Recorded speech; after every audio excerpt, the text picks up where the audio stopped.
Hello, everyone, and welcome back to the Age of Sunbros YouTube channel, specifically the Age of Sunbros podcast. Your host, Sir Shark Dad, is back, and we're going to do a little something different today. Still Age of Empires 3 related, obviously, but we're going to kind of take more of a dive into Microsoft and the kind of corporate culture surrounding that, and then all of the speculative ins and outs of World's Edge handling of the game. So, we know that World's Edge, had this big announcement, then pulled back from that announcement and that promise for a DLC, and then now suddenly an open beta, massive patch, tons of new content, new support, new DLC.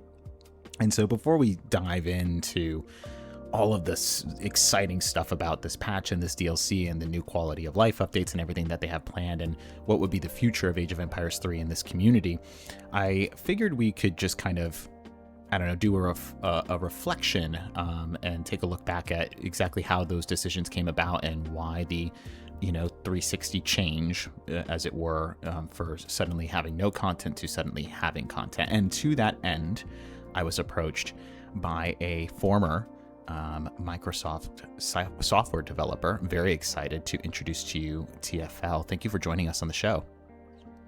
Hi, yeah, and also add as well, a big Age of Empires 3 fan as well, and frequent player, just to sort of get my credentials on the table for that as well. Sure, absolutely. I think most of you would probably have seen TFL around in terms of like various servers and of course on ESOC. So definitely has quite the resume. And in fact, I should give due credit to you, TFL. You're the one who approached me to want to get on here and be able to introduce this topic, and I'm very, very excited. I'm glad that I took you up on it. I think it was a brilliant idea. But to kick us off, I'm going to do what a particular friend of mine hates, which is called chit chatting. And I'm going to chit chat with you and ask you, get to know you, just to kind of break the ice. And I gave you a little bit of time to think about this, so I wanted you to answer the question of what is your favorite TV show? Okay, so as you know, I'm going to reach back into sort of the nostalgia era of the 2000s, which I think sort of a lot of us slightly more senior generation of AoE fans are familiar with. Do you remember a show from the 2000s called The Mole? The Mole? No. Well, that is it. I think it was one of the best shows ever. It was a game show. They had it in the US and the UK, different versions of it. And a gang of it was sort of like The Amazing Race or Survivor. You'd start with a gang of 15 people, and then they get whittled down episode by episode till you have a winner. But the twist, the big idea of it was, one of the players was the mole was basically a fake, and all the challenges and eliminations were based around you had to try and figure out who it was.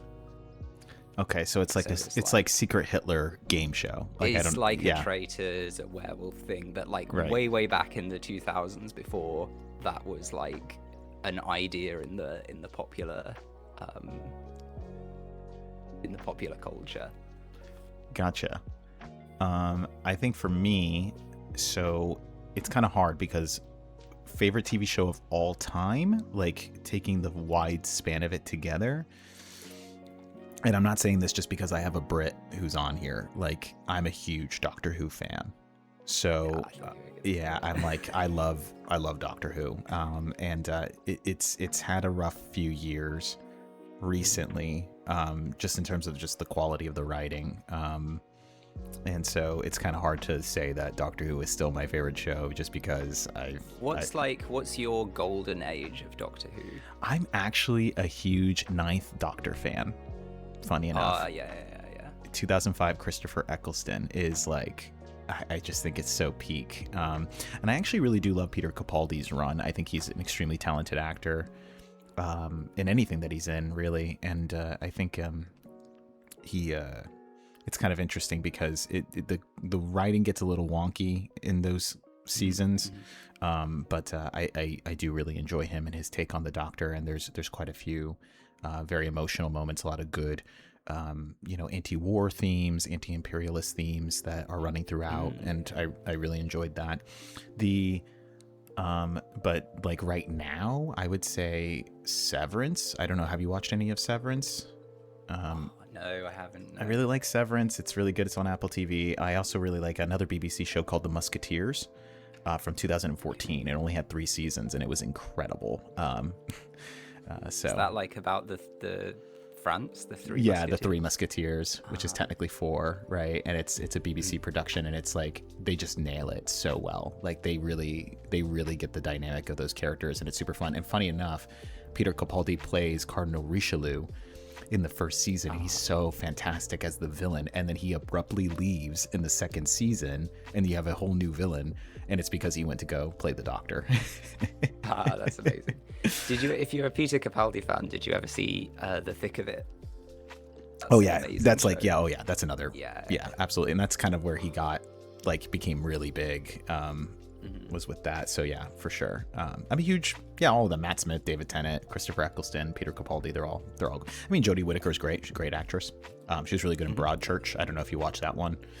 No, it was definitely Tennant for me. Was like, that was the period that I was like really the right age to be like obsessed with it. And I feel like they had so many like good episodes, like the original Angels, like Blink, the midnight talking thing. That was like amazing. Oh yeah, and funny enough, bringing up Broadchurch, you should watch it because Broadchurch is starring David Tennant and Olivia Colman as a pair of detectives, and Jodie Whittaker's in it as like the mother of the victim, and so it's really fun. But yeah, David Tennant is there, and he's just in the full Scottish accent playing the curmudgeon. It's really good. Anyway, that's enough of BBC talk, I think, and we'll move on. But I wanted to open the floor to you, and it, when I say Microsoft software developer, that's such a broad thing, and I know that you have your particular insights. So whatever you can share with us, what was your experience? What was your job like? What do you do now? And can you just kind of lay the groundwork for us as to exactly what it was that you did, and what was your exposure to Microsoft? Sure. I was born in the 90s, kind of grew up very into like maths and science, that kind of thing. Did play like all the original Age of Empires games as well, and Age of Mythology. Very much like around computers a lot when I was growing up. Went off to university, college for the Americans, and then pretty much immediately always thought I was going to work in software really, and pretty much immediately landed a job with quite a sort of intense and interesting software company. I'm not going to say too much about the exact details of what sector it is, but it's a sort of specialist sector where you need software specifically for that thing. An example of something that isn't, but it is quite similar, is like air traffic control, for example. Right? Gotcha. Like you need some really reliable, high quality, good software for that, and specifically for that you can't like run your air traffic control off a Windows XP or whatever. I don't know. Okay. So yeah, been doing different things, a few different companies within my industry, and in 2020, ironically unrelated to COVID, but it just happened at that same time, as part of a sort of company acquisition, I got the opportunity to join Microsoft. And I was part of a team in Microsoft, nothing to do with gaming, to be completely clear, but working again in this kind of like specialist area, probably about 300 to 500 people, mostly software developers. And the reason that this happened, the reason that Microsoft were interested in it is right, they were looking around for what industries are going to be big, what's something that might take off and be like the next $1 billion idea or something like that, the next $1 trillion idea. Mm-hmm. And it was kind of like an experiment, I guess, and sort of to sort of fast forward spoiler style, they kind of decided it didn't work out and cut back their investment in that area really dramatically a few years later. So I got to see, and this is kind of like, see some echoes across to what I've seen with Age of Empires 3. Like, I saw a lot of projects get cancelled, a lot of projects get brutally cut down, and a lot of departments get reduced. And ultimately, that also came, the axe finally came for me, and I left with some severance, and I've been fortunate enough since to find jobs with slightly smaller, slightly, I would say, friendlier companies in the same sector. So Gotcha. I want to ask a little bit about that then. I want to drill down into that, because one of the things you're mentioning is this kind of like gambling aspect to the acquisition, right? Like, Microsoft is just one of the biggest companies in the world, right? And so with that kind of money and power, you can kind of go around, take a look at the talent pool. It's not like you're like growing your own, domestic homegrown talent, in a small business. You just, if you see something you like, you just go and buy it. And so they are just kind of hitting upon the potential of other companies to make big on something, and so they acquire them ahead of time as a sort of gamble. And I'm not saying one way or the other that's like right or wrong, it's just the way it goes, right? And so they buy this company and they're hoping that this will become this massive return on investment from a purchase that for them is probably relatively cheap, up against what they could potentially earn, right? And so what is that like in terms of on the ground level, when it's like, how do they make that determination, as it were, of, well, this is unsuccessful now? And I don't know how much you can speak to that, but like, what's the timetable for them? I come in, I buy the company, and then there's these projects, and like, what, if it doesn't realize its potential within a year or 2 years, then I'm done and see ya. Like, I don't even know how that works. So you're there at the company, it gets bought, and then now all of a sudden you have these, they just decide, relatively quickly, I mean, in the grand scheme of things, that something is either profitable or not profitable.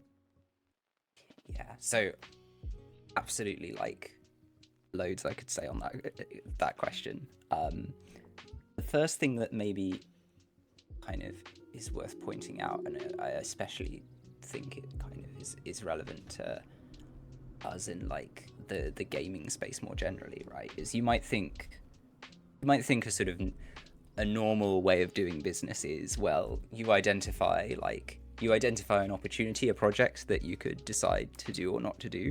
Mm-hmm. And you might sort of roughly work out the costs, and you could make an estimate of the earnings.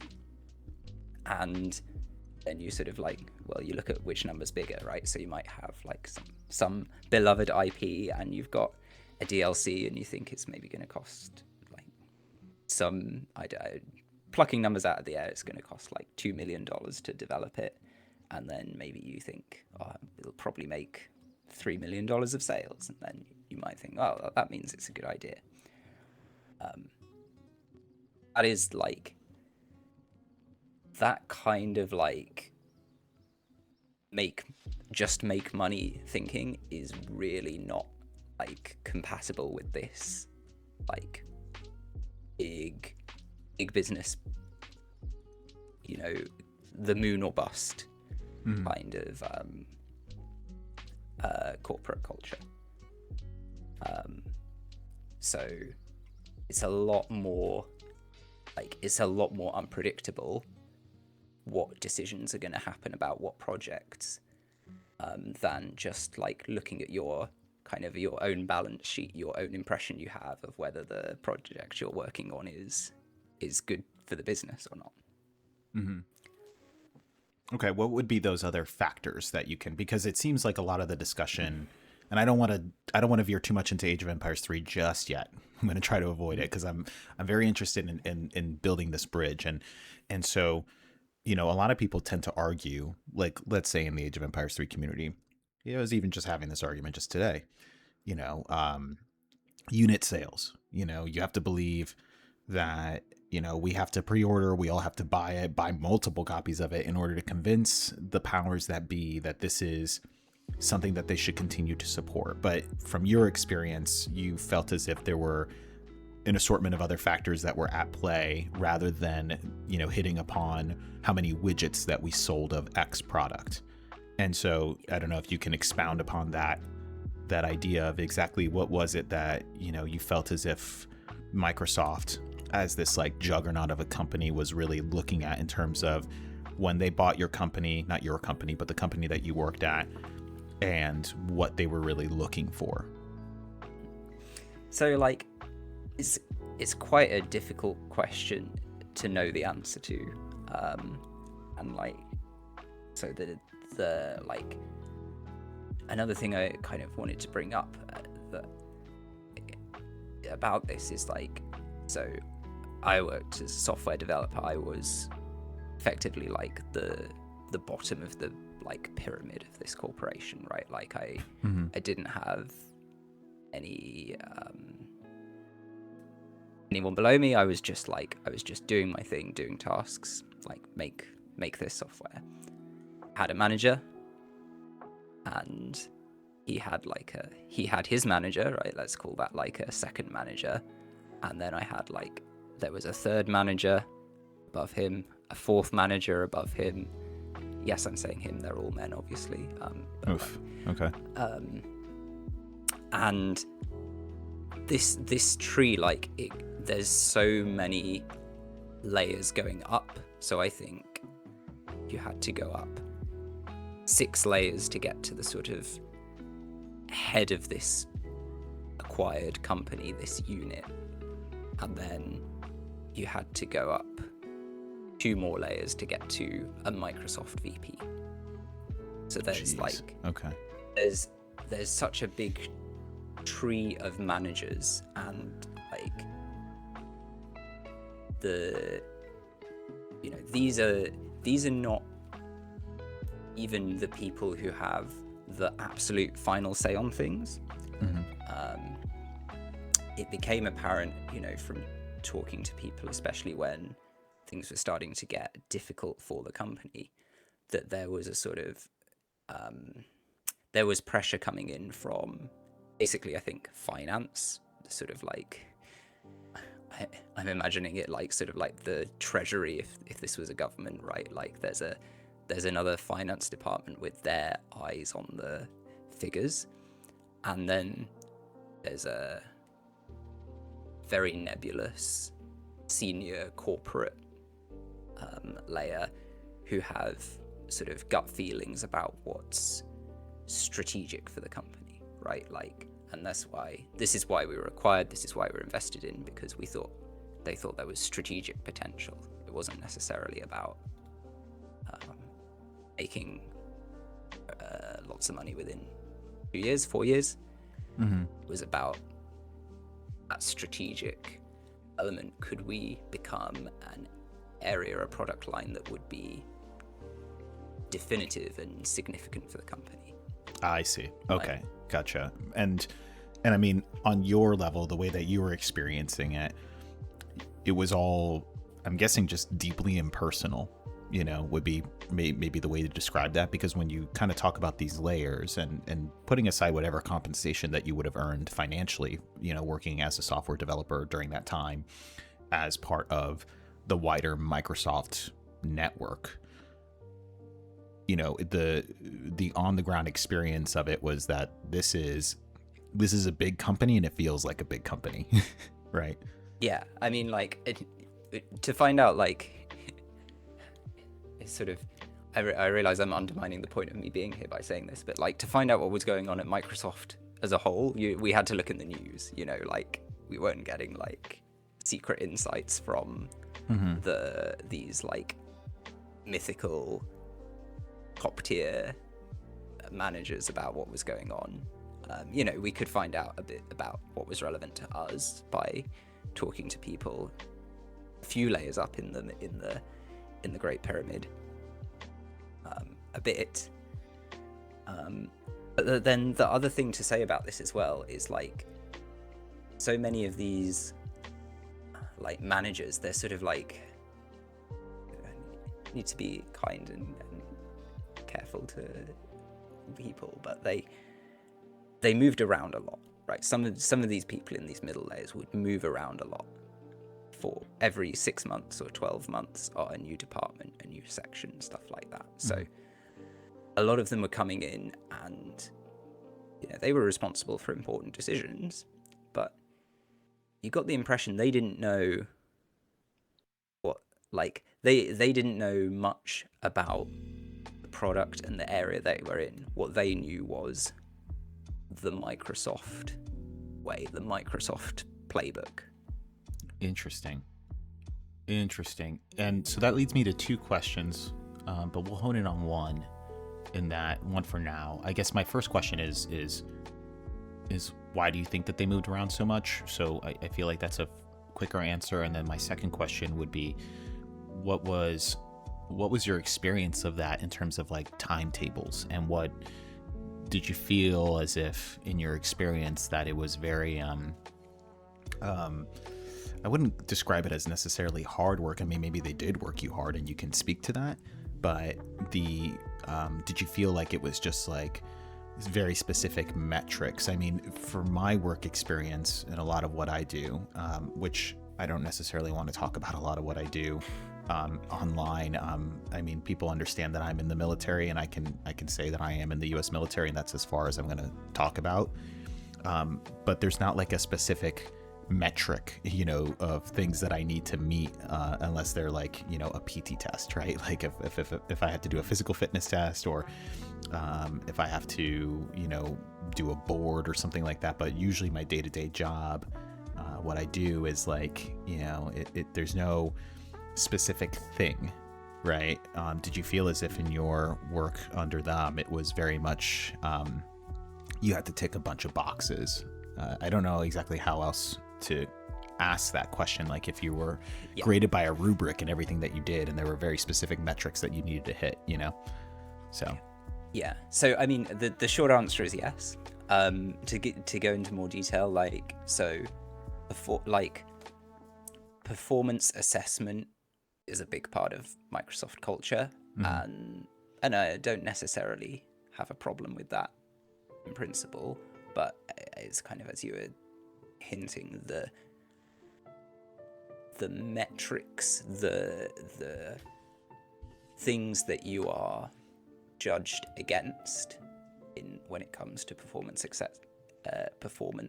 assessment is not just kind of, well, did you turn up to work every day and complete all the sort of projects you were assigned? It was, well, what have you done to go above and beyond? What have you done to individually shine, right? And the sort of, certainly not complaining about the compensation, but the nature of the way incentives were set up in the compensation was very much like tied into what came out of those performance assessments. Okay, interesting. And one thing, this is said somewhat with tongue in cheek, but I do think there's a little bit of truth to it. One thing that I noticed, and I especially noticed with certain people, maybe who were the kind of people moving around the organization a bit more rapidly than others, was it takes a whole team to say yes and design a project and figure out all the details and do all the work and pull it off. It takes a whole load of people. But it only takes one person to cancel a project.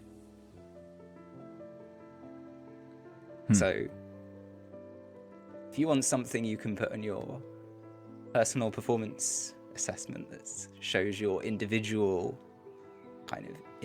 contribution, if you can say, well, I cancelled this bad thing that we shouldn't have done, then that's something that I think certain people might have been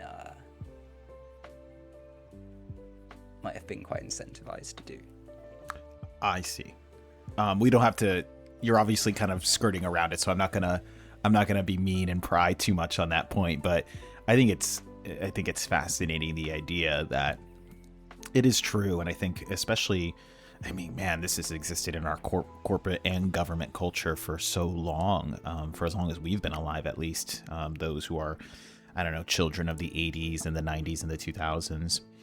That the name of the game is efficiency, you know what I mean? And so, like, to, as you said, just the ease in which it takes to just fire somebody or cancel a project, cancel funding for something, and then you in the infinite wisdom that you may possess can justify it to your betters, and then they, who are, as you're saying, that everybody seems to be disconnected from the wider work because it's such a big company, that if it comes back that it's like, okay, yeah, we saved a bunch of money because we canceled the thing, and now it's more efficient because this other thing is going to be a more productive whatever, then that's the end of the discussion. And like you said, it's easier to burn something down than it is to build the house. And so I'm guessing when you refer to these people who are moving around a lot, I'm guessing you mean to say that they're really just being promoted, right? Rather than just being shuffled. It sounds like that it's a culture of advancement, where it's not advancement because of your own performance, but rather advancement because of, maybe that'd be too harsh to say advancement at the cost of others, but that certainly sounds like it happened. And advancement, because they were able to, I don't know, kiss up to their bosses. Yeah, the word I used to use sometimes was vampires. Oh, okay, yeah, that's even worse than what I was saying.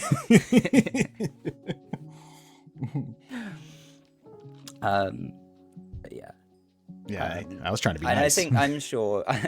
I'm sure as well. I'm really reminded of that. I don't know if you would have seen it, but the old XKCD about all the different kind of corporate structure diagrams of the different companies, and the Microsoft one is like all the different departments are little named bubbles with guns pointing at all of the others, like in a Mexican standoff.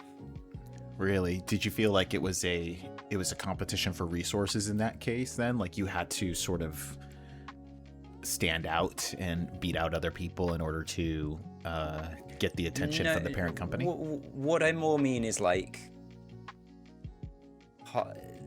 parts didn't communicate well with other parts. Mm-hmm. Okay. And this kind of like maybe can segue into something else. Like, so we had a sort of like, what I would call like a strategic cycle, right? Where every 6 months or 12 months, we'd look at the projects and we'd work out which ones we wanted to invest in and continue with and stuff like that. And I can kind of like, map that over onto game development quite naturally. I think there's a parallel there. And what would normally happen is you decide something like that in quite an orderly way, and then you kind of stay committed to that plan, right? And you're careful with what you announce to customers or to the public about what you're doing, to make sure you only announce things excuse me, you only announce things when you're happy that they're close enough, or you're really committed with the resources to make those things happen. And there were a couple of occasions when I saw a kind of deviation from that pattern, where things that the public had been told were going to happen got cancelled, where plans changed radically and unexpectedly. Interesting. And that was always the case, that some sort of superior from another department had come in, had a call, had some tough discussions with the leadership in our department, and sort of effectively sort of like imposed that some heads had to roll, something had to be cut. And it would be sort of left to, well, you can decide yourselves where you want to find these 25% of savings, but they've got to come from somewhere. And so that's something like, to sort of come over to AoE 3 a bit, like, that's something I could really, it's total speculation, of course, but that's something I could really imagine a discussion like that taking place with regards to what we saw happen with the cancellation back in January last year. So let's talk about that then, because I think it's sort of a fascinating thing in which you had multiple DLCs, right? Continued patch support. And then even prior to the announcement, we saw a pretty precipitous drop off in terms of what were the length of our patches, the reworks that they had done, the frequency of the patches. Right. It kind of had we kind of memory hole things a lot, especially in the present day, right? I think that we live in such a culture and a time, just because of technology and the way that things move and work, is that things are so quick and they're instant, and we're always moving on to the next thing. And it's kind of hard to even remember back to January of last year and how long it's been, right? And what was going on even before that. And it was the case that things were kind of sliding. And then we had the announcement, and everybody was even upset about the announcement itself, right? I don't know if you tuned into the live stream, but we were all here watching it together, and we were like, that's it? Like, that's kind of insane, right? And not only that, but just the constant ignoring that had from the beginning, right, of tying Age of Empires 3 into the wider Age of Empires system, right? Because no involvement in Red Bull tournaments, hardly any sort of significant marketing, just not putting us on the stage. And all of their content, right? Like, we've noticed that, like, all their announcements, their roadmaps, things that they did for their promotional material did not include any Age of Empires 3, anything related, right? And people were pointing this out before the cancellation.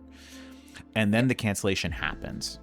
And so from your perspective, I guess you saw this and you probably weren't terribly surprised based on everything you're telling me, because it sounds as if somebody somewhere somehow was like, well, we need to realize, you use the word savings, but it could be other, I don't know, strategic, metrics that they're hoping to achieve. Yeah, definitely. Like, yes and no. I definitely, thinking back to 2024, and yeah, you're very right to remind me that, like, yes, like, we had gone from patches sort of every 6 to 8 weeks to that big gap of, like, was it like 6 months, 9 months? There was a while. Yeah. Mm-hmm. Where we had nothing, and maybe that was the alarm bell, but we sort of thought, well, we've got this DLC announced, that's there, that's safe, so it's probably just a case of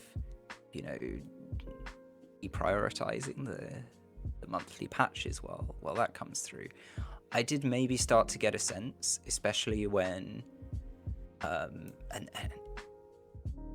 when AOM Retold was announced, and as that got closer to release, that you can kind of look at it two ways.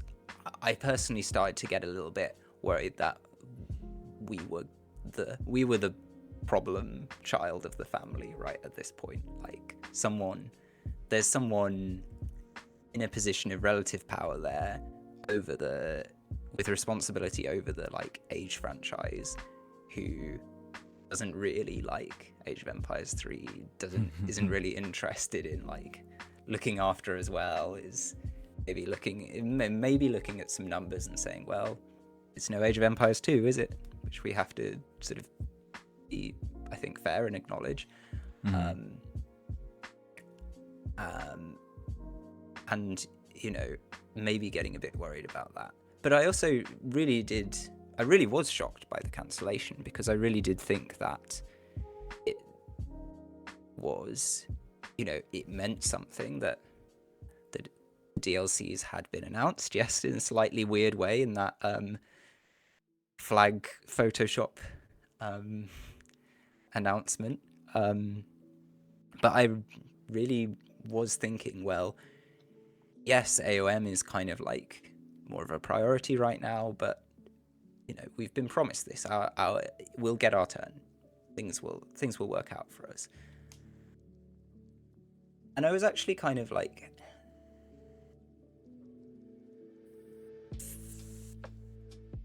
it's something I think to reflect on, like, kind of in hindsight, and especially in hindsight now at the end of this chapter. Like, for me, the difference in terms of how I enjoy the game and how I relate to the game and the community, between having the game be sort of alive and we know something is promised and something will come and there will, like, eventually be a balance change, and, you know, maybe we can even hope and dream of, like, Ottoman nerfs, versus that sense of, like, it's finished and we're in a stagnation. Like, the difference there for me is, like, so significant and kind of like, well, yeah. What do you think brought about the cancellation then? Just as a straightforward question to you, in your mind of things, like, kind of taking a look back on it now. Yeah. So I think it's kind of like, to put the building blocks of what I've hinted at together. I think Age of Mythology, get the impression maybe that the development there took a bit longer than expected. There were some kinks they need to work out. I remember there was a big negative reaction to some of the maybe AI generated, but they never really clarified that art that was put out at some point for that. I think there were, like, it was kind of like a slightly troubled launch. I think that used up more resources, pushed the DLC back for a while, and then at some kind of crucial time a call came through. Again, this is total speculation, but this is what I would imagine happened. A call came through saying, look, you need to find some savings, you need to reduce your headcount in this studio. And someone at the top saw that, weighed up that situation and the decision they came to. And that person probably wasn't a massive fan of Age of Empires 3, I'm guessing, because if I had been in that person's shoes, in that position, you know, I would have sacrificed anything else I had available to save the DLC for Age of Empires. But that person in that position came to that conclusion, and that's my theory about basically what happened. Yeah, I kind of want to offer a little bit of my own insights, not because my insights are worth anything, but because it's also my show. So I think it's important, and this is also to tee up for you to talk about this a little bit more, is that there is always a wider context to anything that may be going on. And I think people are quick to dismiss, or maybe not, maybe that's too harsh. I think people are kind of unaware of the wider going on of how things are in a domino effect can then, you know, reach down and affect you. And I mean, I still do not like World's Edge. I still blame them, because I think just the way that they operate and the way that they kind of, I don't know, communicate to the community is just so passé. But anyway, that could be a separate discussion.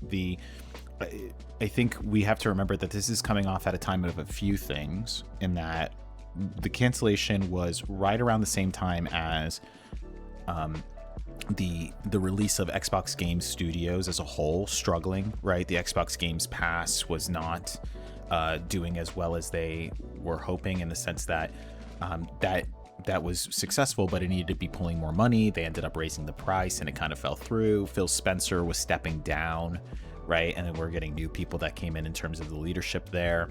And then also just wider data trends, right? Where we saw console sales go completely stagnant and then drop off, right? So the console wars is effectively over simply because nobody buys them anymore. And then you have where PC sales and actually PC player counts was increasing, had been increasing steadily, and then has now become also stagnant. And the one thing that is actually very successful is actually mobile gaming. Mobile gaming has just become this huge, big trend now, and I honestly think Age of Empires Mobile is probably the thing that we probably have to thank most for the return of of the DLC and further content. But putting that to the side, there's this wider thing that's going on in terms of just Microsoft as a whole, but then their game studios, their gaming portion specifically, in that it's obviously very troubled. It's very troubled, and Age of Empires 3 is just so low on the totem pole when it comes to sales and just cultural relevance, right? That it's kind of like, who cares? And I think when you talk about that like very big picture as well, like Microsoft, so like what does gaming mean for Microsoft? Obviously, like they own the Xbox brand, and they have like a significant business there with like console production and console sales. Age of Empires kind of already is a little bit out of tune with that element of what gaming means for Microsoft, right? Because we're sort of, I mean, our game, we can only play it really on PC. I know they've done Xbox ports for 2 and Mythology now.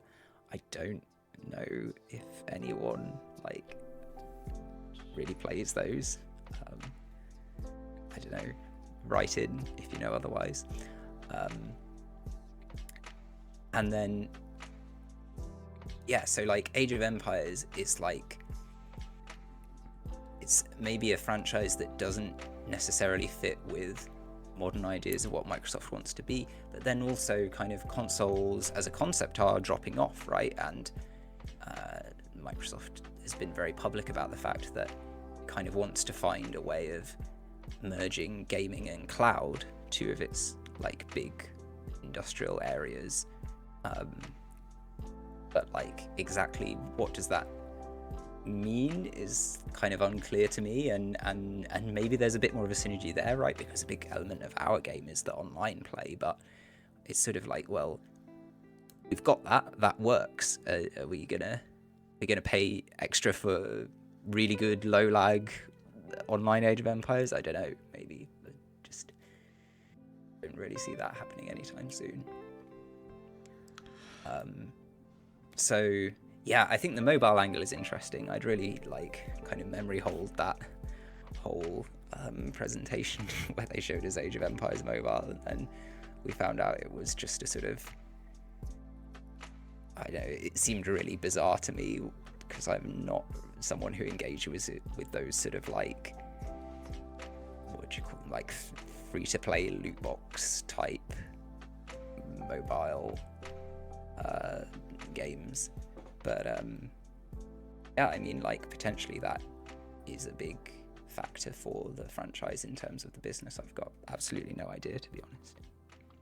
Yeah, it's kind of and again, not excusing it. I think that we can kind of find all sorts of reasons. I think there's, as you're saying, the wider context, this bigger picture, gives a reason, and then somebody somewhere that is totally disconnected, has probably never even heard of our game, never played it, came down and was like, get rid of it. Yep. And that's the way it works. And I don't excuse it, but it's a casualty of a wider thing, The other small thought I wanted to add there, right, is World's Edge could have said, well, we'll still do balance patches, right, or we'll still do balance patches for a year, or we'll do like one small update instead. We'll do a hero skin pack or something like that.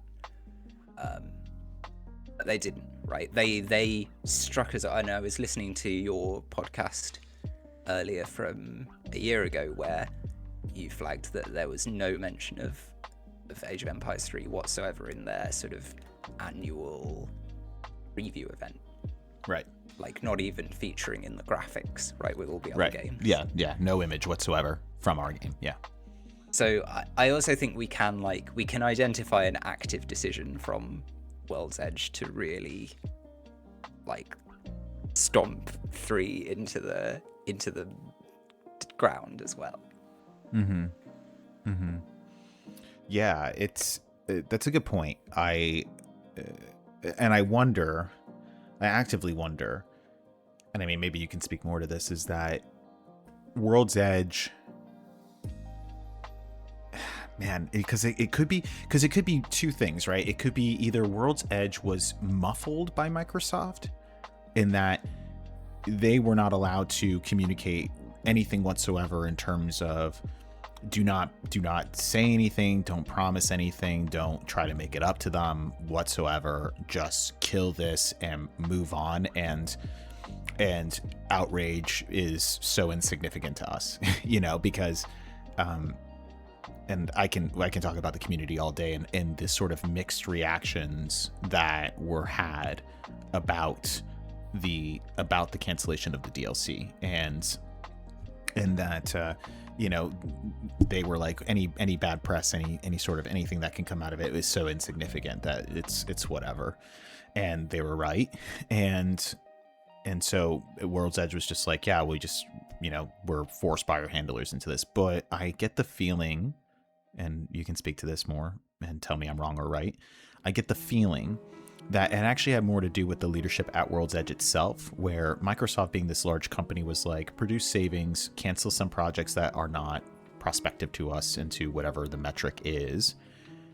And then World's Edge just failed as a company because they were somebody out there somewhere, like these vampires that we're talking about, these middle managers were wanting to be impressive, hit a metric, whatever, but just truly in terms of their leadership and their understanding of the gaming community, just did not bother to care to give us a soft landing, and that they trotted out their community managers who they pay $10 an hour on Discord to field the complaints for a couple weeks, and then even those people then eventually left, right? Like at a certain point after like the first initial weeks of outrage, I would say the first like 3 to 4 weeks, then all those Evo and Ashlyn and whatever, and I get it, they're doing their job, but like they just were like, okay, and then they just packed up and left, and then they continued to play Age of Empires 2 and interact with that community.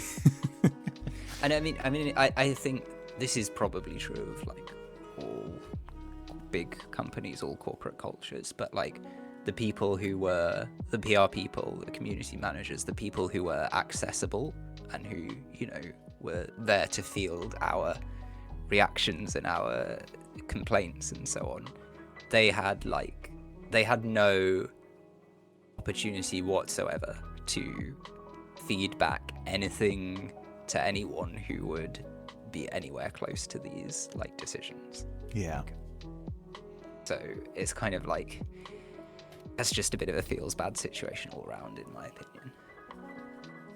Yeah, I still... You can maybe criticize them like as individuals and say, well, why didn't you try harder to have that conversation, to communicate these kind of things? But like I can really speak from experience on that kind of element of when you're on the front line, when you're at the bottom of the pyramid, you don't have the opportunity to like sit down with someone and give them like a decision maker and give them like a long and convincing story about why they should make a decision a certain way. You just do not have that access or opportunity. Yeah, as you're saying, that the communication internally, the intra-teams communication that exists is if it does exist, is extremely poor, right? And just on an organizational level.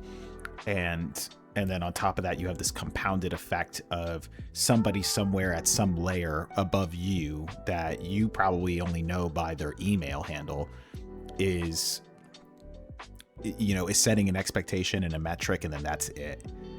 And so you're just kind of like, all right, cool, whatever, that's the way it's going to go. And then I'm bound up in an NDA and all other kinds of legal requirements in which like somebody like a Talanis is like a nobody, in the wide scheme of things, right? Like he means a lot to us, but like, what is he going to do? You know what I mean? Yeah, absolutely. And I genuinely think it's so brave of him to sort of do any sort of PR and media. And I remember that time he went and chatted to Lion, and that's awesome. Massive props to him as a person, but let's not mistake that for any sort of overstatement of like the role and the authority of the frontline developer. Right. No, 100%. And I get it. Maybe the small team over there was probably having lots of conversations. And I remember Talanis telling me that he's like, there's still a chance, that like we had briefly discussed him coming onto this podcast as a sort of like eulogy to the game. And it was going to be really sweet. It was going to be like, kind of like lift the hood and tell us like what were the design choices and what was the development like. And it was kind of like it was going to be like a nice, like I said, a eulogy to the game of like, hey, this is a good send off of like, we get to kind of talk about this as a retrospective, you know what I mean? And he even then was still very much like, no, I don't want to do that because the game is not dead. And so I have a lot of respect for that, you know what I mean? But at the same time, it's just like, again, from us as the paying customer, it's like, it's really rough. And then I don't know how you feel about this, because now it's going to lead into, it's back though, because people are going to go, well, you guys are still talking about like the cancellation, but don't you realize like it's back? We just played the open beta, blah, blah, blah, cope, you know? And I'm like, and to be clear, I'm not complaining. No, well, if it kind of feels bad though, right? I don't know. Like maybe that's just me, like, and I'm like bitter or something like that, but like, it just feels bad. Like everybody was so quick to just jump on it. Maybe I'll try and persuade you to feel a little differently.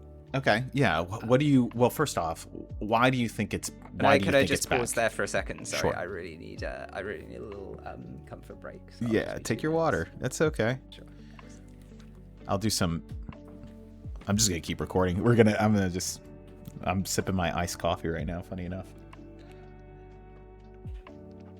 He told me that the UK is extremely hot today, and apparently they haven't discovered air conditioners in the British Isles, so he has to drink water in order to stay alive during this interview, which is quite fun.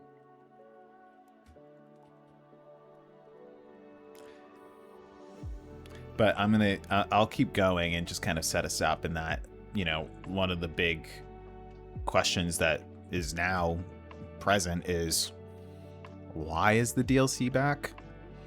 Why do we have an open beta? And there was a lot of Steam stuff on the background, right? Like a lot of conversation about, there's something going on in the Steam DB updates, and everybody kept talking about it. And there was no marketing, nothing whatsoever on World's Edge part. And then suddenly they're like, ta-da, Baltic Powers DLC, all this content, open beta, go crazy. So it just leaves an open question of like, why? And like, why do you think that this is happening now? I'd be curious to get your thoughts. Yeah, so again, I want to make clear, this is totally speculation. I don't know anything at all. I haven't been at all involved in Microsoft or gaming.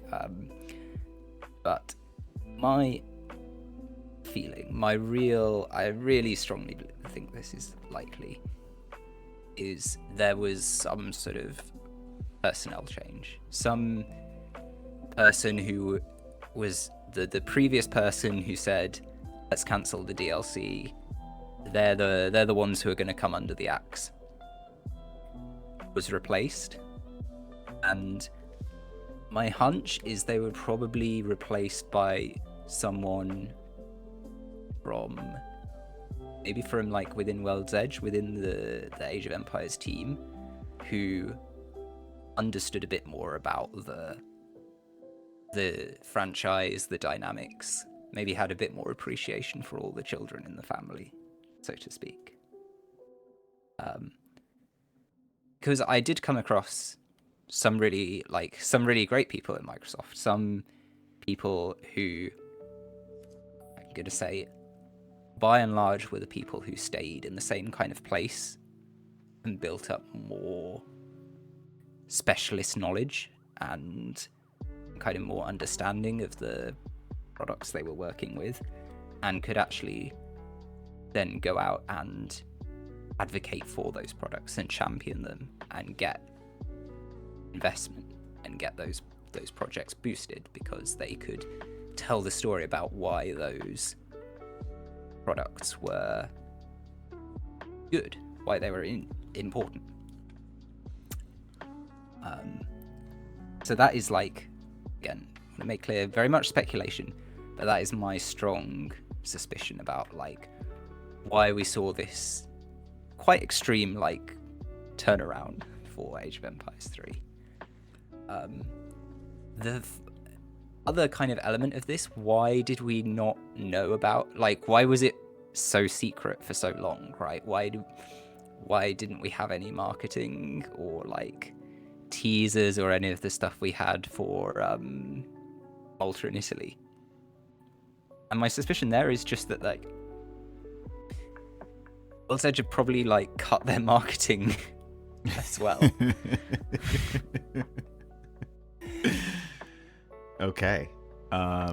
Well, so you feel as if it has more to do with World's Edge specifically, or do you feel like it could be tied into the leadership changes that we have seen at Microsoft specifically? I think it's my opinion is that those kind of big headline changes. What's the name of, like, Asha Sharma coming in at the top level? Right. That is too many steps removed from the nuances of the Age of Empires children of the franchise and what happens to them specifically.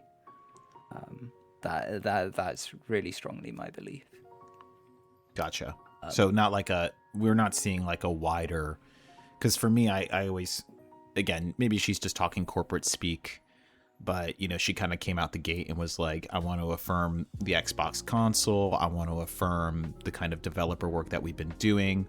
And I want to continue on where we are producing, you know, games in-house and reducing the barriers to play and just delivering, you know, good gaming product, you know, has kind of been her whole mantra. And then that's a very broad, like, summation of what she's been saying. And so people have kind of credited her, and I don't know, you know, I just think this is just the internet, right? But, like, I don't know if you saw the Bethesda announcements, right, where they came out and they're like, hey, we're working on a Fallout 3 remaster and a Fallout New Vegas remaster, and, you know, they did the Oblivion remaster, and then they're like, you know, we're gonna be putting out Elder Scrolls 6, and we got Obsidian working on a Fallout 5 now, and they've, like, basically let the side down more than they ever really have of announcing future projects, right? Mm-hmm. And a lot of people look at that and they're like, yeah, it looks like the new leadership came in and really, like, kind of cracked the whip, as it were, and told Bethesda, like, hey, you are you're a high earning intellectual property because of these franchises that you guys are famous for, and you need to make money now. Go make money. But this also comes alongside a great deal of layoffs that have been happening, right? I mean, that's the thing I was about to jump in with, right? Right. It's like there's also been, like, loads and loads of stories about I think definitely Bethesda and some of the other, like, smaller, like, indie style studios in Microsoft's gaming umbrella having massive cuts and layoffs. So I think there's maybe with some of these, so I think there's two things that could be relevant here. With some of these announcements, it may be a case that like we want to just lighten the mood a bit after like so many stories of layoffs. Like, okay, we've taken our medicine, now it's time for some fun, and like let's get people encouraged and excited about gaming again. But then also potentially maybe this could have some relevance for us, is there maybe a refocusing back towards those like long-term, well-established core IPs in the Microsoft umbrella?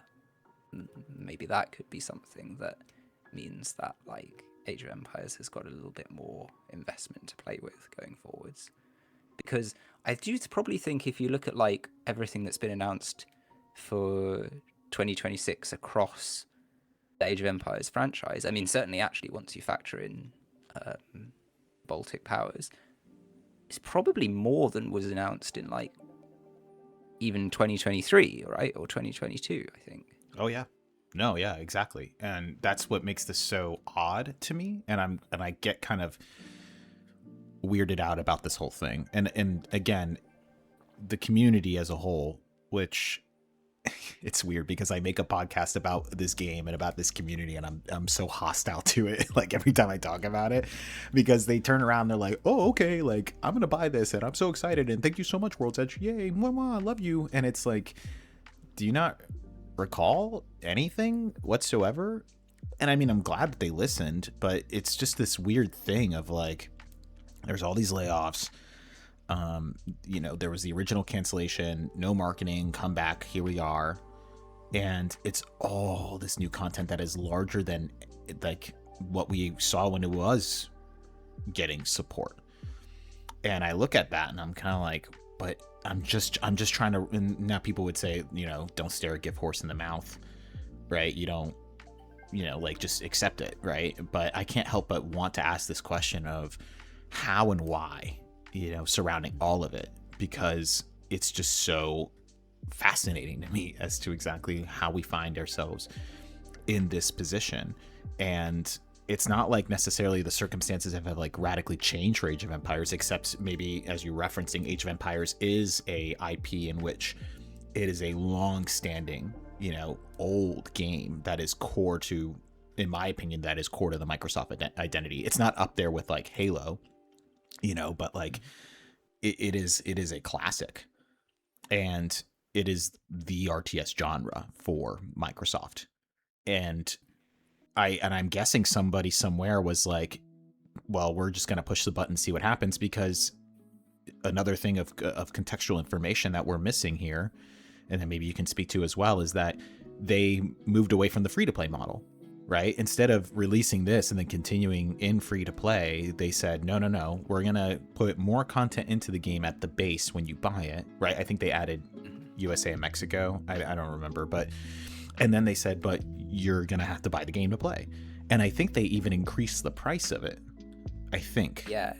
So a little behind the scenes is we're filming this or recording this the same day that the pre-orders have gone out. So I actually gave Microsoft my however much it was, £12.70 just a couple of hours ago to get the pre-order. But yeah, so there's kind of changes, and I think I'm going to link this to another thing I wanted to bring up as well, which I think and I think all these things kind of might be a little bit of a clue as to the new strategy and the new direction for Age of Empires 3. Independence mode. I think that's a massive like hint for us as to kind of some of the thinking that's gone on behind the scenes here. Well, what about it? Is so obvious to me. Is there for like more synergy between Age of Empires 3, Age of Empires 2, and also I would say Age of Mythology, right? Because it gives you a game that is much more familiar and accessible to those players.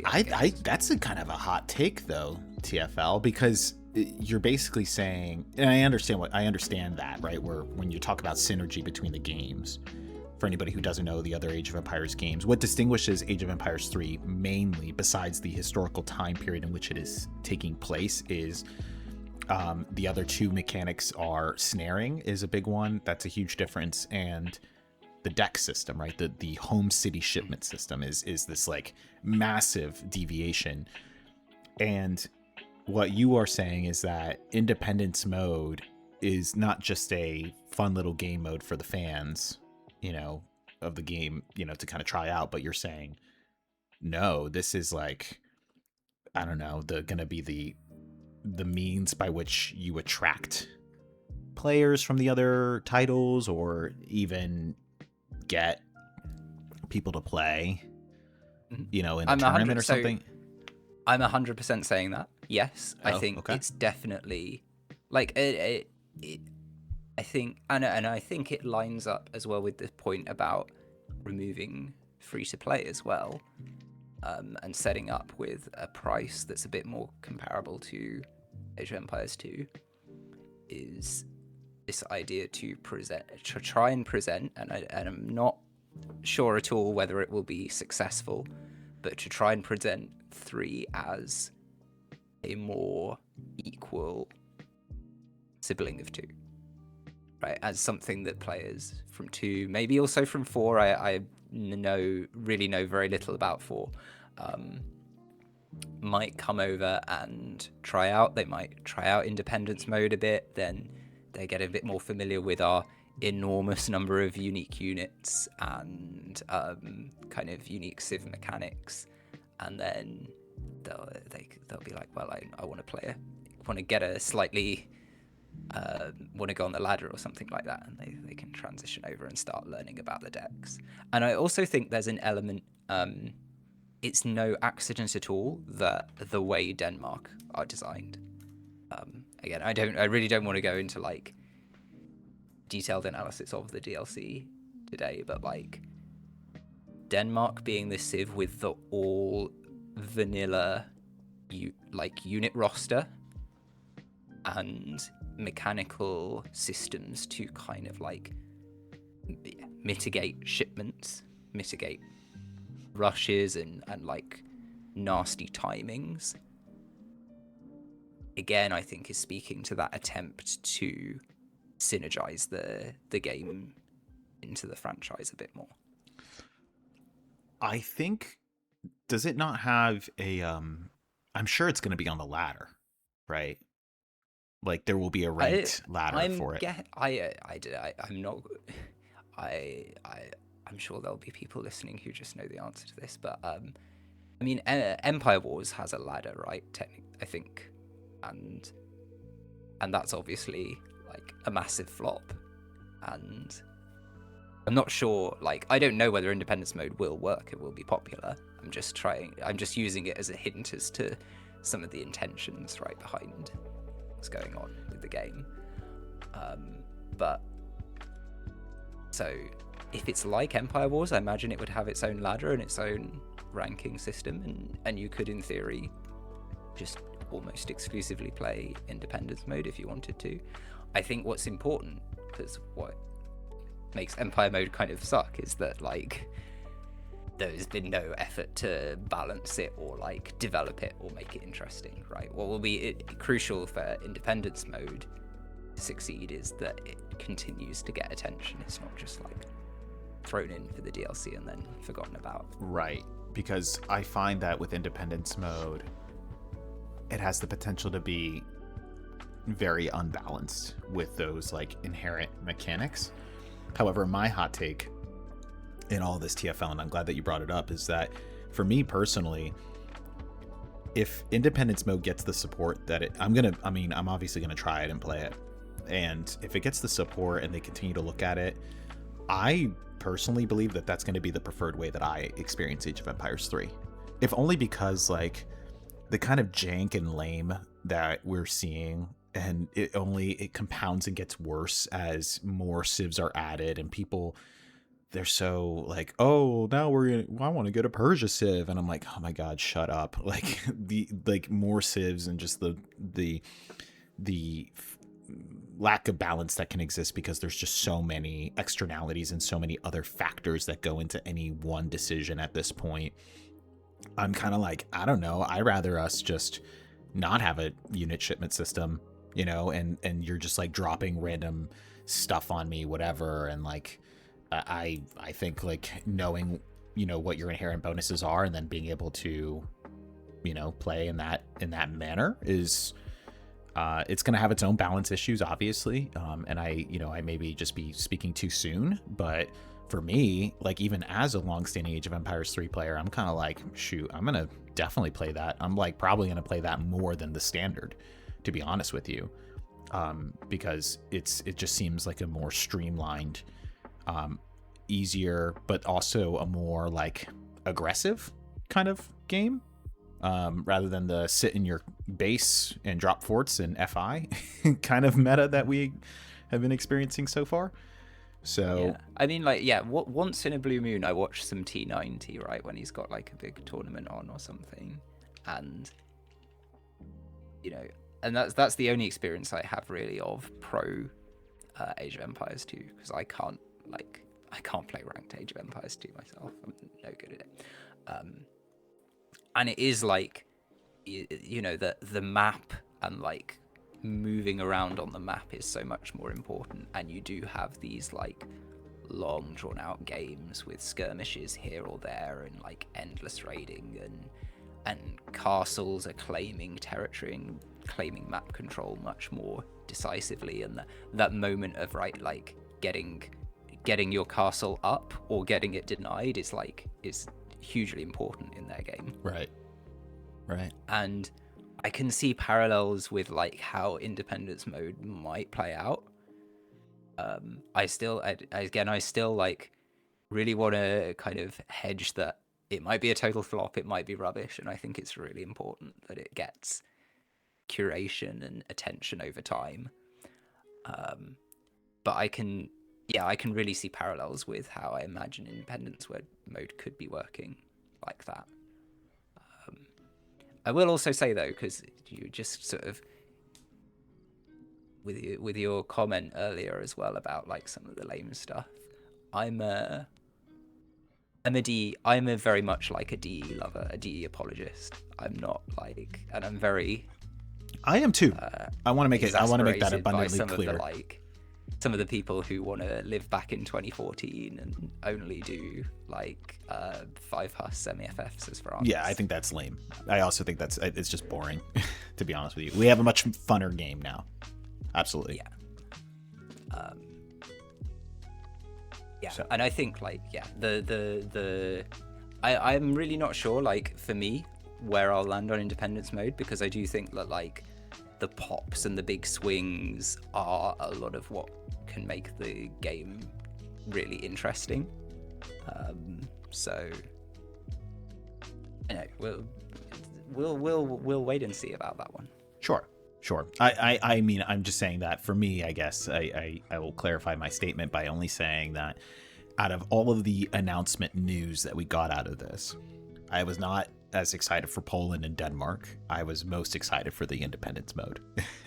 And also the fact that there are changes to ranked, right? Like actually having a ranked system that isn't just like a number, you know, something that we've been asking for, and then like, you know, the overlays and all that other good stuff. So the quality of life that we wanted to see originally, that this channel has clamored for very vocally, is now being put in.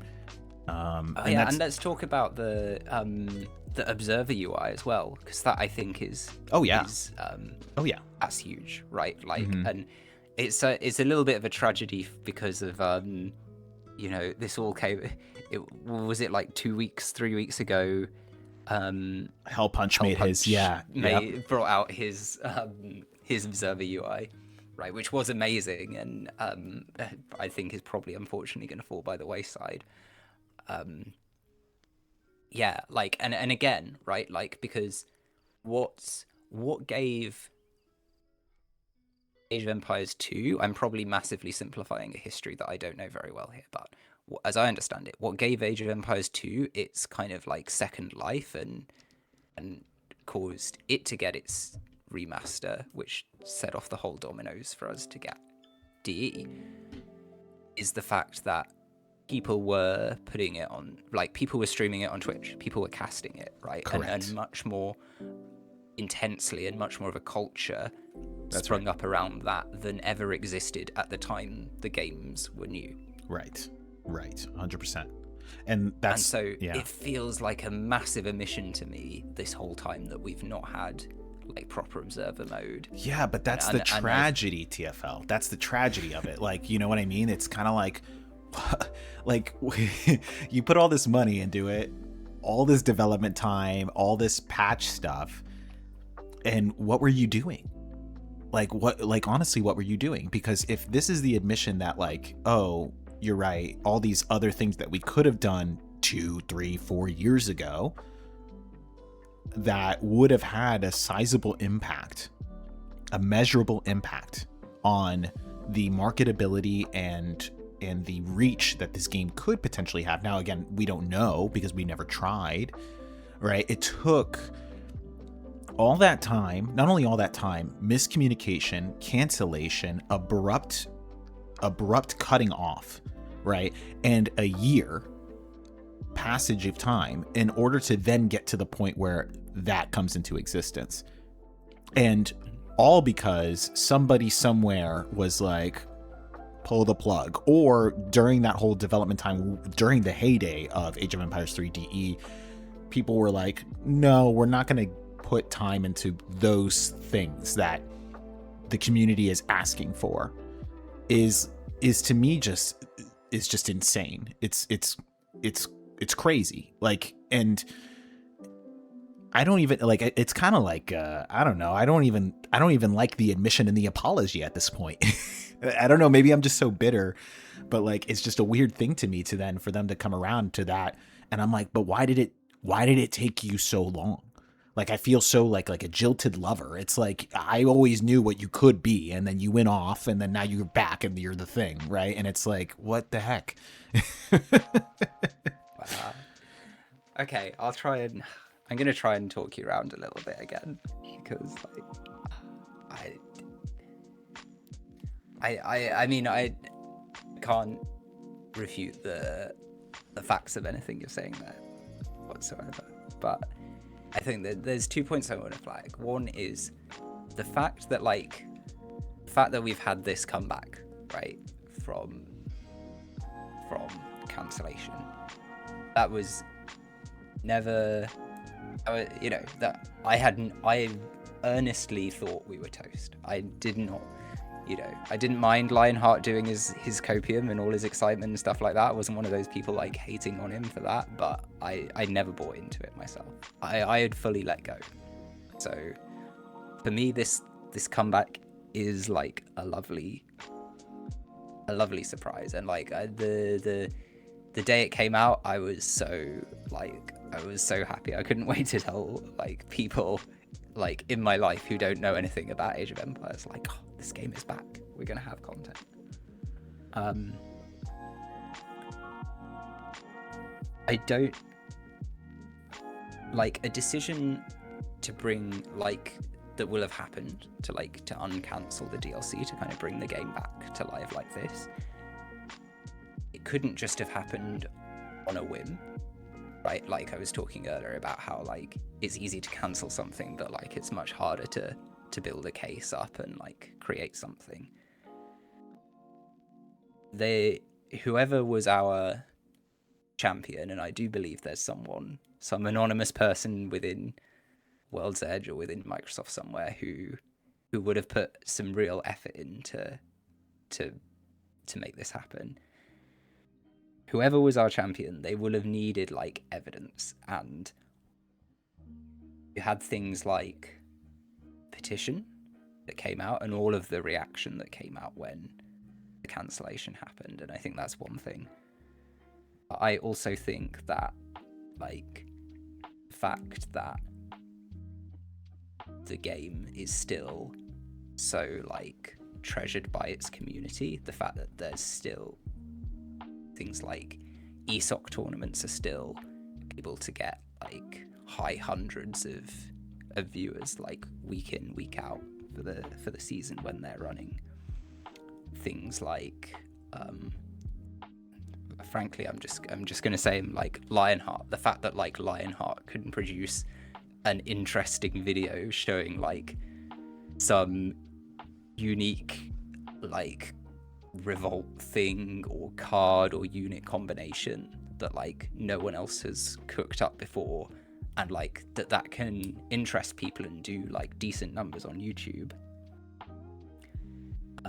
And the fact that like the game is still getting healthy numbers of players week in, week out, like things like that element of the community 100% will have like been a factor in the fact that we've received the Baltic powers. Yeah, I think, I mean, your argument is fundamentally like it's still a nice thing to have regardless of the circumstances, and I mean, objectively I have to agree with you, right? I think the Age of Empires 3 community, I've met some wonderful people, and we are a smaller community, a more tight-knit community that is quite passionate about this game. People who don't even really play video games will play this game, you know what I mean? And I think that there's just a profound fascination. There's a lot of memories. There's, this is a strange group, but we really love this game. I love this game. I don't play it enough, to be honest with you, and it's kind of a shame to think about how. And I get it. It's the free market. It's a private company. Do what you want. Totally fine with that. But it's just kind of a shame that, in the same way that somebody is an advocate, right, and they can change something and then build something up, as you're saying, that one other person, it just can ruin the entertainment and the community, by one decision, right? And I get it. Like, it's here now. Like, enjoy it while it's here. Really be excited. Lean into that. And fundamentally, I would have to say, yeah, I get what you're saying. But I think you'll be back in a few weeks' time, right, with your Civ overview for Poland. I got to finish the other Civ overviews. But the thing that gets me too here in all of this is, as we're kind of just talking about culture and Microsoft and the DLCs and all that kind of stuff, is that I mean, I'm fully convinced that what has been demonstrated, to be honest with you, is actually the lack of input that the community has. I think that they do listen to the things that we say, and that those ideas and what has been brought up the chain to them has obviously come through in the patch in some ways, and in many ways even. But the idea that this like petition that went around online was this kind of like influencing factor when it comes to the revival of the DLC and patch support, I just think is totally bunk. And I would like you to speak on that as well, if you agree or disagree with that. Yeah, no, I this is kind of why I was trying to slightly single out, right, the reaction to the cancellation, which, it was a big bombshell. Different people reacted in different ways, and that petition went up, and like, I think it's really easy for that's not convincing to a Microsoft manager kind of with their business head on. But and this is kind of maybe what I've tried to outline as well with talking about independence mode. That idea of the game, someone who can advocate for the game and say, this game is fundamentally really good. It's got an enormous amount of depth in it. It's got loads of really interesting assets. I think you can play this game for a larger number of hours before you get bored, compared to like any of the other games in the franchise. That would be my personal opinion. Sure. There's so much to it. It's got like a passionate base who, yeah, they'll come and scream at us when we cancel the DLC, but they'll also show up for tournaments, right? They'll show up and watch people. Like, big numbers will watch this game. It's not the case that like the community has an impact in terms of I can just phone up someone and say, "Oh, could you do something about Highlanders, please?" and they'll go and do it. But I do think there is some relationship between what's happened during this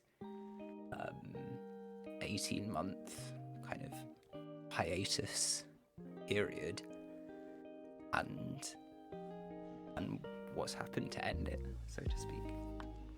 Do you think support will continue beyond this, right? Like, let's say, I think we'll get one more patch, right? So one big patch, release of the DLC civs, all of this new stuff, and then probably another patch to kind of settle things in. Do you think that support will continue after that? Or are you going to say, well, it kind of depends on the purchasing and all that other kinds of stuff? Or what do you think is in store for us beyond that? Or I mean, I guess you could say, like, I just can't say, you don't know, but it's total speculation, of course. But like, I think the long-term health, it may depend a lot on this like success of this kind of like brand unification, and whether we can kind of like get our place at the table next to 2 and next to 4 properly established. I think if there's, so I would say, like, I really do think that there's some competent decisions have been made in this DLC, and I think assuming based on that there's someone competent behind it, they will have planned for at least 9 months, but probably a year's worth of balance patches, because surely they understand that, like, one of the things that really keeps the community alive and engaged is like when, that balance patch comes out and all the YouTubers can do their little thumbnail with a little Britain flag and a green arrow up, and then a little French flag and a red arrow down. Be like, ooh, May 2027 batch balance patch changes released. Who's up, who's down, that kind of thing, Well, I mean, it's funny how you say, well, surely they understand. Well, surely they understood back in 2024. So I have no faith in anything beyond, what is being presented to us. But I would have to agree with you that I think that based on everything that you said about Microsoft as a whole, that they would have planned for at least 6 months to a year, in terms of, just how they're going to do their reviews, how they're going to handle things internally, right? In terms of how their planning goes, and then assess from there. But I would still hope that even after that year, one is that I would hate to see another Civ being announced, personally, and people who post and talk about what new Civs they would want after these two is I think just so cringe. But setting that to the side, I would just hope that they give us a really good off ramp. You know what I mean? Like, you put the game in such a state as that, and if you do have to walk away from supporting it, that at least you leave it in a good state, healthy state. And, because we can't imagine that this game will just continue to be supported forever. It's just not going to happen. So I would rather. Yeah, no, it's slightly stepping backwards, but I was always imagining and wondering during the downtime whether we might be able to convince someone to sort of like hand the game over to the community in some sense, right? And maybe one day let's say if rather than when Microsoft decide to call time on it again, that something like that could happen. That would be amazing. But fortunately, I think we're kind of like, hopefully, and this is kind of one of the reasons I asked to come and like talk to you, we can maybe put those thoughts away for a while and get ready to be excited about Poland and Denmark. Yeah, I mean, assuming that our patches and our new content won't be dictated by AI. I'm really hoping that because we saw a bit of that in Age of Mythology, and you had made reference to it, and it is a concern, that AI, although AI is kind of a nebulous term, right? Like, what do we mean when we say AI? Because, you can play against the AI, right, in the game. Yeah. And it's like, you don't really have a problem with AI then, do you? But I think people kind of colloquially understand what I mean, in that using those tools in order to produce content efficiently and faster for them, but of a marked less quality, and without quality control. And I'm really hoping that is, because I understand that these big tech companies, this is the AI gold rush. Like, everybody's pushing in that direction, and you can't stop it now that the box is undone. And I'm not gonna make any sort of like grand sweeping claims about AI, because I think the subject, like any other subject, it needs to be treated with a lot of proper thinking about it, right, and all the various factors that go into it. But for the most part, I would hate to see, just unit models and art and just like patching decisions to be determined just by machines. Going forward, I'd rather us just not receive that content, if truth be told. And maybe that's revealing my politics a little bit about it, but it is a concern. Yeah, I mean, I would 100% agree with the sort of sentiment of, I certainly don't want like balanced decisions, or like, I would probably say, like, I don't really feel like there's any place for AI generated art, like within like the Age of Empires game that I love. Well, our community seems to love it. I mean, these people with their thumbnails, oh my God, like the AI generated thumbnails and the use of AI is so prevalent. Like, I don't know if maybe the Anglosphere is just different than others, like us as like Americans, Canadians, and Brits. Like, I don't know if culturally as well as the Aussies and the Kiwis, right? Like, I get it. Like, maybe we're culturally different and a bit removed from that, but like when I see like a lot of our professional players with their content, which I believe most of them are German, and maybe there's just a different cultural outlook on AI, but quite a specific call out there.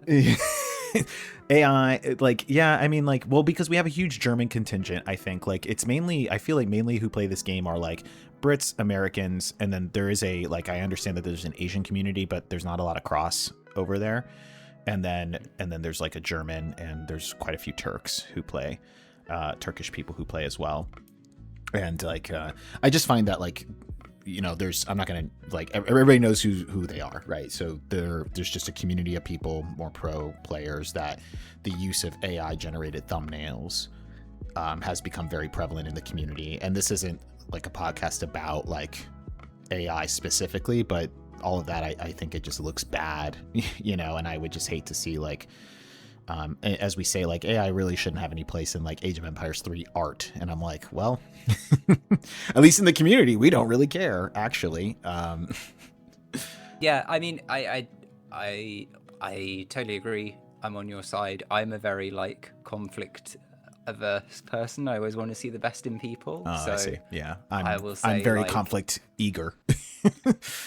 I will say, like, I think it takes time and effort to go out and make content. Like, I've dabbled in it myself, and I can't find the time to go and like even like once a week or once a month put out like a casted game.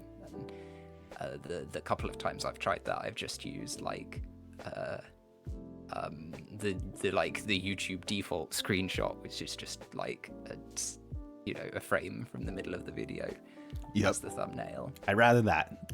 But I would rather that. I'd rather that too. Yeah, I was looking at, there was something on like Reddit today, right? And someone had posted some AI generated like concept or something, and yeah, there like were the loads French of, campaign whatever thing, right? Is that what you're talking about? Yeah. there are loads of negative comments about like AI and the responses, and so it's obviously a very polarizing issue. And yeah, I myself am definitely on the prefer not to see it. Probably I'm not going to click on your video if that's how your thumbnail is looking. Correct. Kind of camp. Right. I agree. But I also want everyone to get on. I want us to have a nice, happy community. No, this community doesn't get on. We're always, the minute the excitement of this DLC will die down, and people will be fighting for their fictional place in the pecking order for whatever reason over nothing, and I think that it has less to do with us as a community and our approach to AI. I mean, content creators are going to do what they do, and I think that using AI slop in your thumbnails is like just a poor way to market this game. Like, I think it's fundamentally just like really just gross looking and unprofessional, and it doesn't help if these are people who are wanting to extend the reach of the game. That's just my opinion, though. I could be dead wrong, but that's how I feel about it.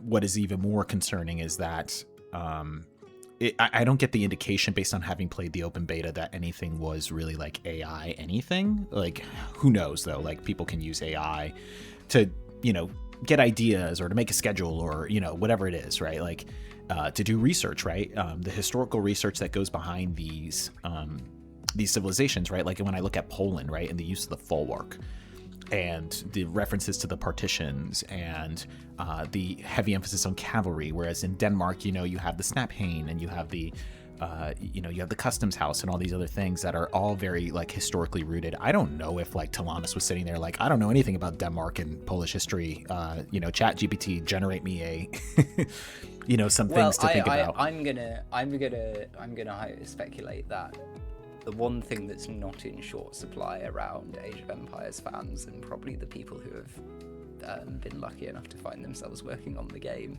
is knowledge of the early modern period of history, especially in Europe. I vehemently disagree with you, TFL. I vehemently disagree with you. And funny enough is that there is a podcast episode that we'll be releasing after this one in some time that is going to speak very heavily about the historical research that goes into this game and how it matches up with gameplay mechanics and the community's approach to history. Because I have degrees in history personally, and this is why I work in the military, because you can't get jobs as a historian. But I think that there's 100%. I don't think that there's a lack of historical knowledge in the community. Now we're way off the reservation. It's just, this is my bone to pick, and maybe you can tell me, listen, I just want people to get on.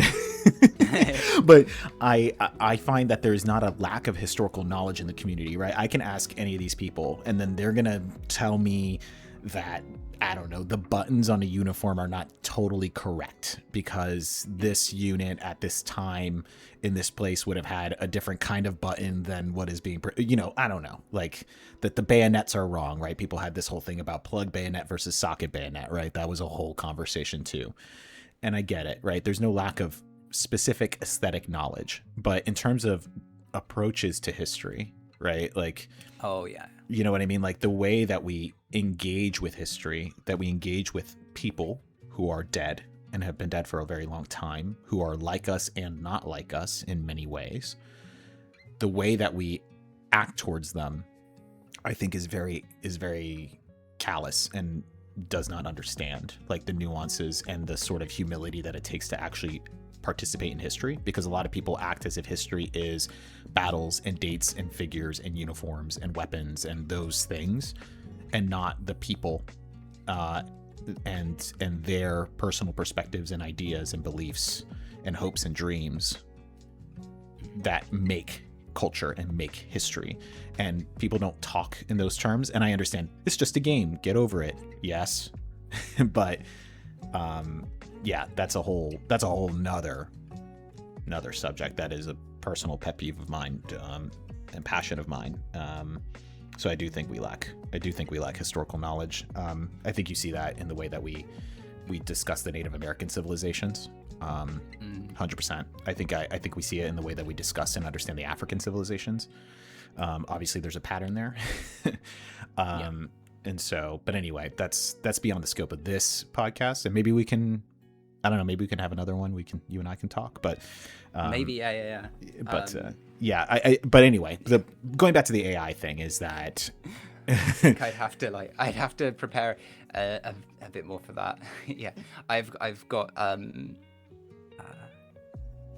I've got kind of other parts of my life than my relationship with Age of Empires 3 that also kind of come into play here as well. So sure, no, absolutely, but it's a really complicated and of course and kind of quite somber discussion in many ways, I think.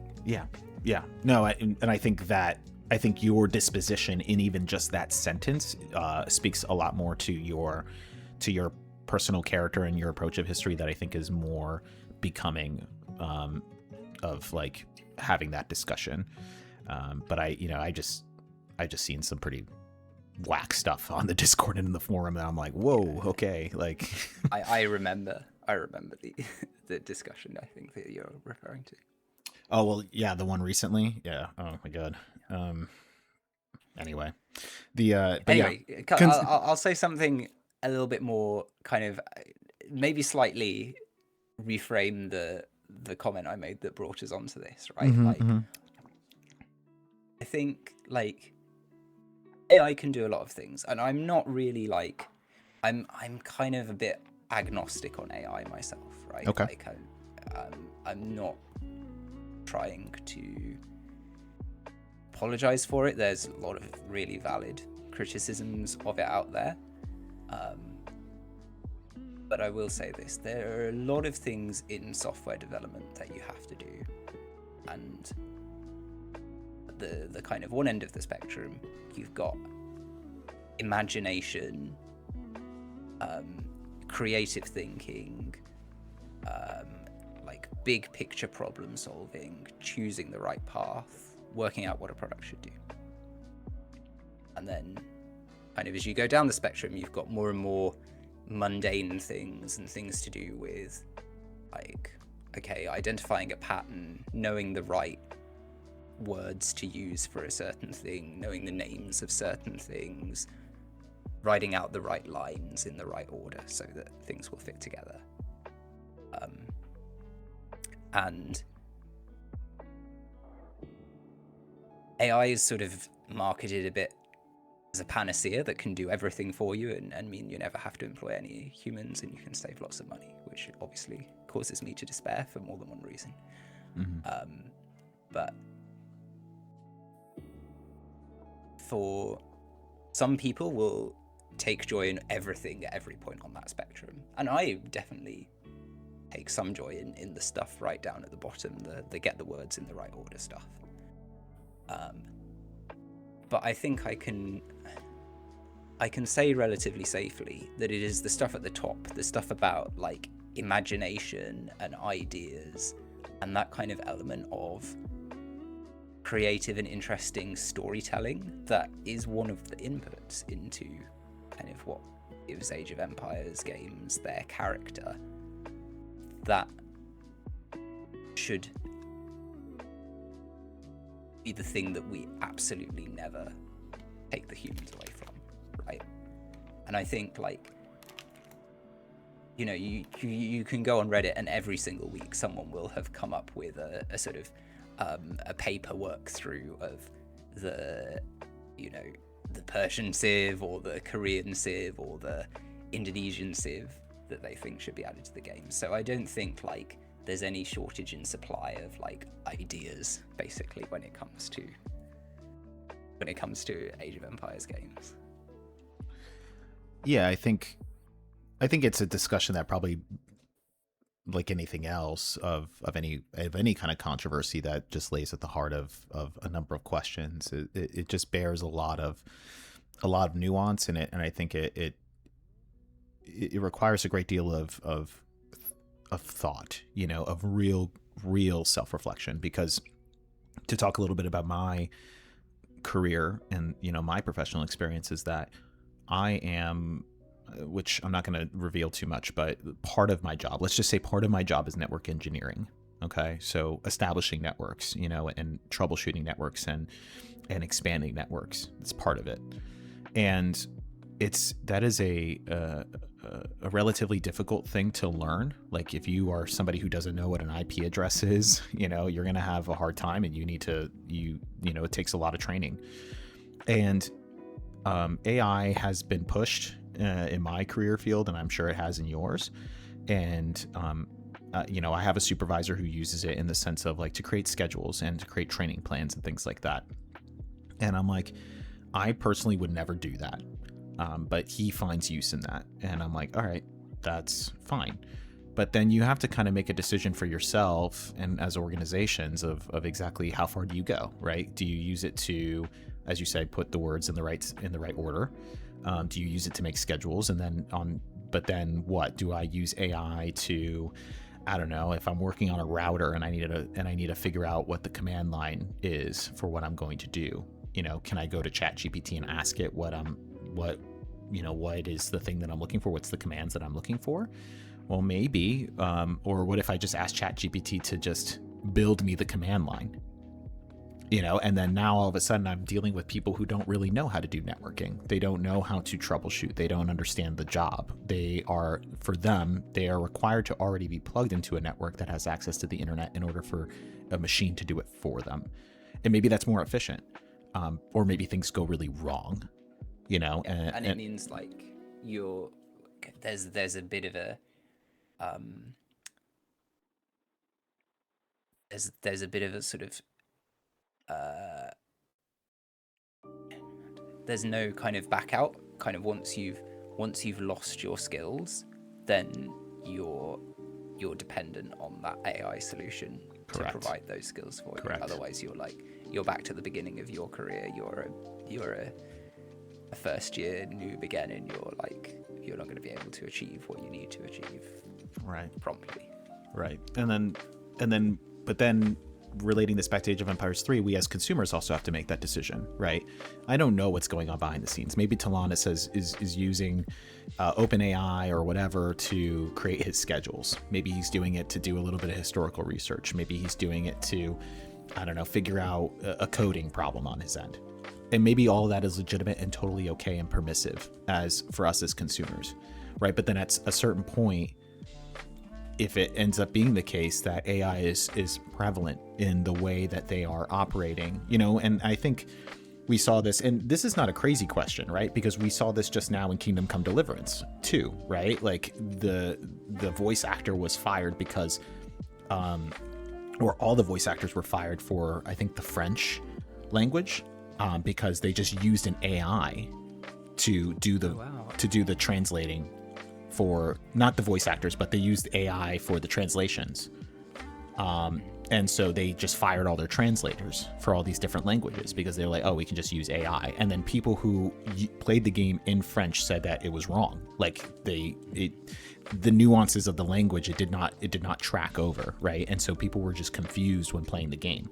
And not only that, you fired people, right? Like we're forgetting that this is people we're talking about. And so it's not a crazy thing to bring up in terms of Age of Empires 3 as a preemptive kind of talk of like, well, we as consumers have the right to choose to pay or not pay for something, right? And we kind of vote with our wallets in that way. And so are we encouraging the use of a technology that does have real impacts on people's lives and on the quality that you're receiving? Because I find that this community is so desperate to get content and support this game that they're like, yeah, I'm just going to buy whatever because it means that, it's signaling them that I want them to continue to support Age of Empires 3. And I'm like, well, there may come a time where, that AI does have a sort of like outsized role in continuing support, because then it's just cheaper and cheaper and cheaper and cheaper for them to continue. And you have to kind of make a decision at that point. You know what I mean? I hope I'm making sense.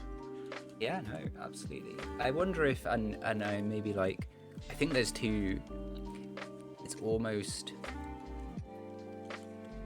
two different concerns for me. One is the kind of like the slop factor of, well, oh, this looks bad, right, because it's been made with AI, or this translation doesn't capture, this translation is no good, it doesn't capture some subtleties, right, because I just used AI, which is, and it's kind of like, oh, you used AI for translation? Well, the Google Translate's been around for like a decade, guys, but okay.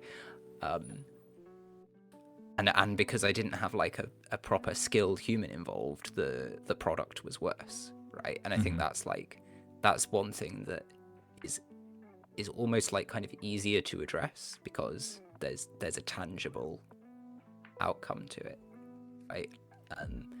The second thing that I think more challenging, and then there's probably a bit of a scale of shades of grey between these two, but is like, you say, like the kind of the schedule example, right? Like,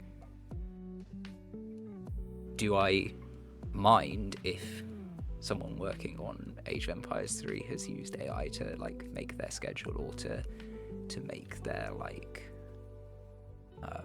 compiler, right? Or to make something like to make some improvement to the engine and the pathing, right? I think that's actually maybe something that I really could imagine happening. Yeah.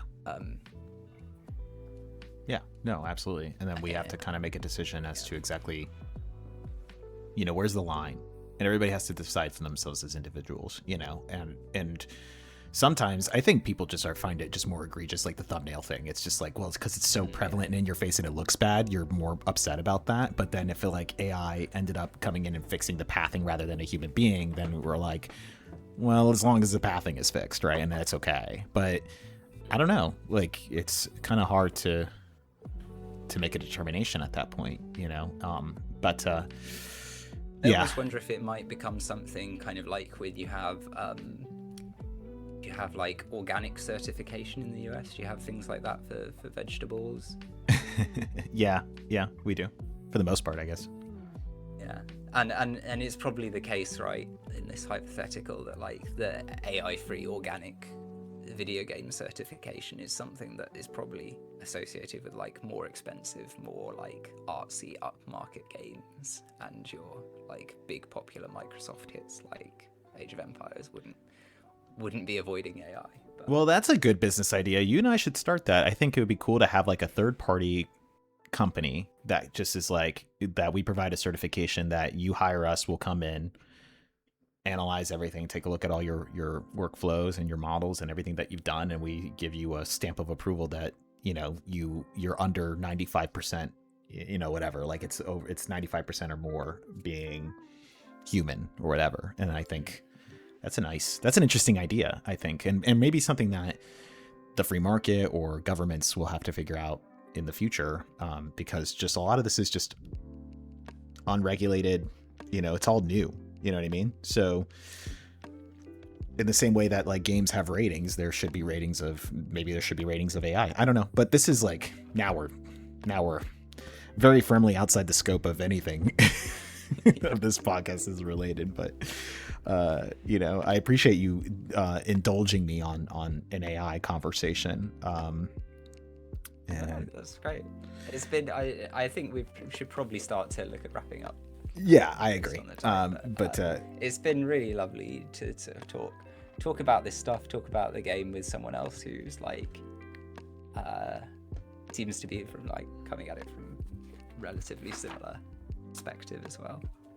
Yeah, I appreciate you coming on, TFL. Thank you so much, providing your insights onto Microsoft and just your thoughts about the DLC's cancellation and then revival. It's super helpful. Thank you so much for coming on here. And for all of you listening, we appreciate you as always. Thank you so much.